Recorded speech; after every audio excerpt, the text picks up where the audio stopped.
అదే RTV app వార్తల్ని క్షణాల్లో చదివే అవకాశం ఉంటుంది. ఒక న్యూస్ పేపర్, ఒక టెలివిజన్ ఛానల్ మీ చేతుల్లో ఎప్పుడు ఉంటాయి. గంటలకు మనం బిజిఎం స్ట్రీట్ మార్కెట్కు పోతే అటువైపు ఇటువైపు రెండు పక్కల రోడ్డుకు మహిళలు, కొంతమంది వృద్ధులు ఆకులు, కూరగాయలు ఇవి అవి చిన్న గుట్టలో పెట్టుకుని వచ్చి అమ్ముకుంటారు. ఎక్కడి నుంచో వచ్చి చెన్నూరు, పెళ్లిమర్రి, సిద్ధవడము ఎక్కడెక్కడి నుంచో వచ్చి వాళ్ళ దగ్గర 50 రూపాయలు కార్పొరేషన్ వసూలు చేస్తాం. ఇది రోజు ఎంత వస్తుందయ్యా, ఎంత వస్తుందమ్మా అని అడిగితే 200 నుంచి 250 రూపాయలు వస్తుంది సార్ రోజుకు. ఎండలో కూర్చొని 10 గంటలకు అమ్ముకొని వెళ్ళిపోతారు.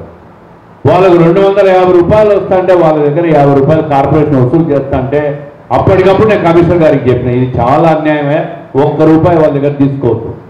రోడ్డు మీద వచ్చిన దానికి ట్యాక్స్ వసూలు చేస్తారా? ఇది ఎక్కడ చూద్దాం? ఇది దొంగలు, దోపిడీదారులు దోపిడీ చేసుకుంటా పోతా ఉంటారు. చిన్న బతికే వాళ్ళ దగ్గర 50 రూపాయలు వసూలు చేసే ఆనందం ఏందని చెప్పి మున్సిపల్ అధికారులను అడిగి అప్పటికప్పుడు దాన్ని తీసుకోవద్దని చెప్పి రద్దు చేయి. అదేవిధంగా మీకు కూడా, మీరందరూ కూడా చాలామంది యూనియన్ అనేక సందర్భాల్లో వచ్చినారు. ఆర్టీసీ బస్టాండ్లో ట్రాఫిక్ పోలీసులతో మమ్మల్ని ఉండనీయడం లేదు. లోపల పెట్టుకుంటే ఆర్టీసీ అధికారులు బయటికి పోమంటారు, బయట పెట్టుకుంటే పోలీసు వాళ్ళు వెళ్ళిపోమంటారు. మరి మీరు ఎట్లా బతకాలా అని చెప్పినాం. ఏ విధంగా మీరు వృత్తి చేయాలా? అప్పుడే చెప్పిన ట్రాఫిక్ వాళ్ళకి, ఆర్టీసీ వాళ్ళకి బస్ స్టాండ్ లోపల వీళ్ళకి స్థలం ఇవ్వండి, వాళ్ళు ఉంటారని. ఖచ్చితంగా ఈరోజు బస్ స్టాండ్ లోపల మీరందరూ కూడా ఏ ఇబ్బంది లేకుండా ఉండారా లేదా? ఇంతకుముందు కూడా అనేక సందర్భాల్లో వచ్చినప్పుడు ట్రాన్స్పోర్ట్ అధికారులకు కూడా, డీటీసీ వాళ్ళతో కూడా మాట్లాడినాను. అనవసరంగా వీళ్ళ జోలికి పోవద్దని నేను ఈ ఓపెన్ వేదిక మీద చెప్తా ఉంటా.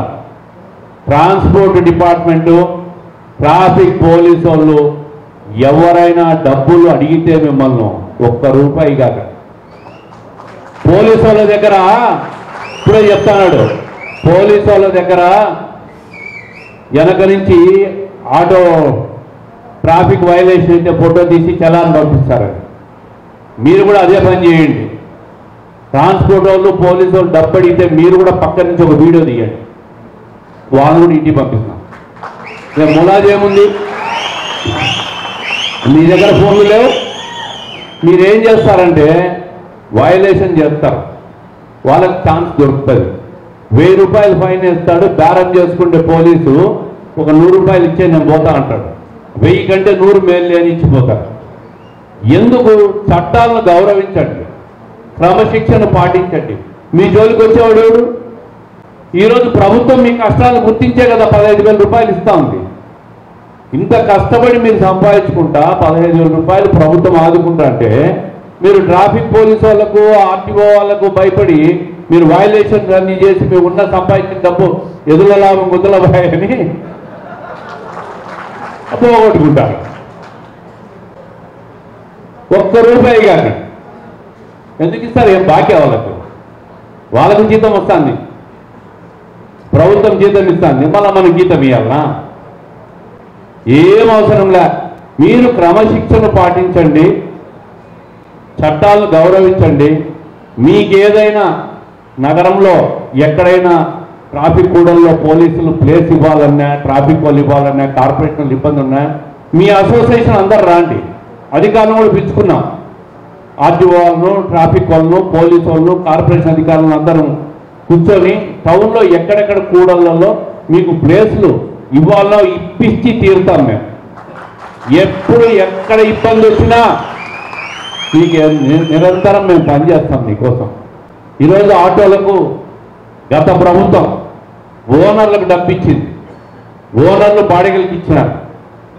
నిజంగా ఆటో తోలే బ్యాడ్జ్ ఉన్న డ్రైవర్కు లాస్ట్ పోయిన ప్రభుత్వం లబ్ధిదారుల ఎంపికలో తప్పులు చేసినారు. ఈరోజు ఈ ప్రభుత్వం నిజంగా ఆటో నడిపే వ్యక్తికి, లైసెన్స్ ఉన్న వ్యక్తికి, బ్యాడ్జ్ ఉన్న వ్యక్తికి ఈరోజు సంక్షేమ పథకాన్ని అందిస్తుంది. ఈ కోర్టు ఇది మీ గుర్తింపు, ఇది మీరు వేసుకోవాలి. ఇది వేసుకోకుండా అంటే ట్రాన్స్పోర్ట్ వాళ్ళు, ట్రాఫిక్ వాళ్ళు వచ్చి ఫైన్లు వేస్తారు.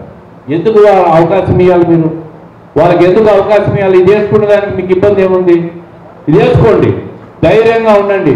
మీకు ఏ కూడల్లో పెడితే ఆ కూడల్లో ఆటో పెట్టండి. మీరందరూ ఐకమత్యంగా ఉండండి. ప్రజలను గమ్యస్థానాలకు సేఫ్టీగా చేర్చండి. మీకు ఏ ఇబ్బంది వచ్చినా మేము ఉంటాం. అదే కాకుండా ఈ మధ్య నగరంలో చూస్తూ ఉన్నాం, గాంజా సప్లైలు ఎక్కువగా ఉన్నాయి. ఈ ప్రభుత్వం వచ్చినాక తగ్గింది. ఇది కూడా మీకు తెలియకుండా ఆటోలో కొంతమంది వ్యక్తులు ట్రాన్స్పోర్ట్ చేస్తూ ఉంటారు. అది మీరు గమనించలేక ఎవరో ప్యాసింజర్ వచ్చినా లేని ఎక్కించుకుంటారు. దానివల్ల ఎక్కడో చోట పోలీసు వాళ్ళు ఆపి చెకింగ్ చేసినప్పుడు దొరికితే ఆటోలు కూడా జప్తు చేస్తారు. అందుకు ఎక్కించేటప్పుడు కూడా వ్యక్తులు ఎవరు ఏంటి ఒకసారి గమనించాలని. అనవసరంగా మీరు బలైపోతారు. చట్టాన్ని గౌరవించండి, క్రమశిక్షణ పాటించండి. ట్రాన్స్పోర్ట్ అధికారులు కానీ పోలీసు అధికారులు నియమ నిబంధనలు పాటించండి. మీ జోలికి వచ్చేవాడే ఉండడు.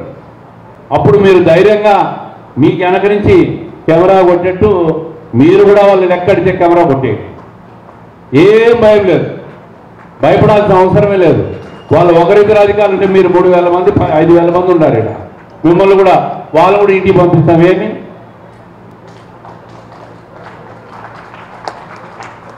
అందుకే ఈ విషయాలన్నీ మీరు గమనంలో పెట్టుకోండి, ధైర్యంగా ఉండండి. మీకు ఏ అవసరం ఉన్నా, ఎక్కడ ఏ క్షణంలో ఇబ్బంది వచ్చినా కూడా మీరందరూ ఎప్పుడైనా రాండి. పలికి మీకు అందరికీ చేసి మీకు అందరినీ కష్టాల నుంచి బయటకు వచ్చేదానికి మేము సిద్ధంగా ఉంటాం.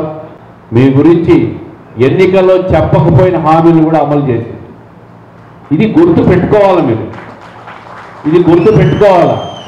ప్రజలకు మెమరీ తొందరగా లాస్ అవుతుంది, అంటే మర్చిపోవడం మొదలు పెడతా ఉన్నారు. 2014 నుంచి 19 కాలంలో చంద్రబాబు నాయుడు గారు ఈ రాష్ట్రం కోసం, విడిపోయిన రాష్ట్రం కోసం పడిన కష్టాలు, రాష్ట్రాన్ని గట్టెక్కించడానికి ఆయన చేసిన కృషి, 19 నుంచి 24 మధ్యలో కూడా ఆయనను ముఖ్యమంత్రిగా కంటిన్యూ చేయించింటే ఈరోజు ఈ రాష్ట్రం ఎక్కడికో పోయేది, ఎంతో అభివృద్ధి చెందేది. ఒక్కసారిగా 19 నుంచి 24 మధ్య ప్రభుత్వం మారింది. ఒక్క ఛాన్స్ అని చెప్పి దోపిడీదారుల అధికారంలోకి వచ్చి 30 సంవత్సరాల రాష్ట్రాన్ని వెనక్కి తీసుకుపోయినారు. మళ్ళీ ఆ పరిస్థితి రాకూడదు. 29లో కూడా మళ్ళీ ఈ కూటమి ప్రభుత్వాన్ని మీరు అధికారంలోకి తీసుకురావాలి. ఆ రోజు అవసరమైతే చంద్రబాబు నాయుడు గారు 15,000 కాకుండా 30,000 మళ్ళీ ఇస్తాడేమో మీకోసం. సంపద సృష్టిస్తా ఉంటే ప్రజలకు పంచుతాడు ఆయన. ప్రజల కోసం పనిచేస్తున్న ప్రభుత్వం ఇది, పేదల కోసం పనిచేస్తున్న ప్రభుత్వం అని చెప్పి పదే పదే చెప్తున్న విషయాన్ని మీరు గుర్తు పెట్టుకోవాలా. ఈ ప్రభుత్వాన్ని మీరు ఆశీర్వదించాలా. ఈ ప్రభుత్వం మీకోసం పనిచేస్తుందనే విషయాన్ని మీరు గుర్తు పెట్టుకొని మళ్ళీ మళ్ళీ ఒక మంచి పరిపాలనా దక్షుణ్ణి పీఠం మీద కూర్చోబెట్టుకున్నప్పుడే మీరు కూడా మీ జీవితాలు కూడా శ్రీరామ రక్షగా ఉంటాయని నేను తెలియజేస్తూ, మరిన్ని వీడియోస్ కోసం ఛానల్ ని సబ్స్క్రైబ్ చేయండి. లేటెస్ట్ అప్డేట్స్ కోసం వాట్సాప్ ఛానల్ ని ఫాలో చేయండి. అండ్ లింక్ డిస్క్రిప్షన్ లో ఉంది.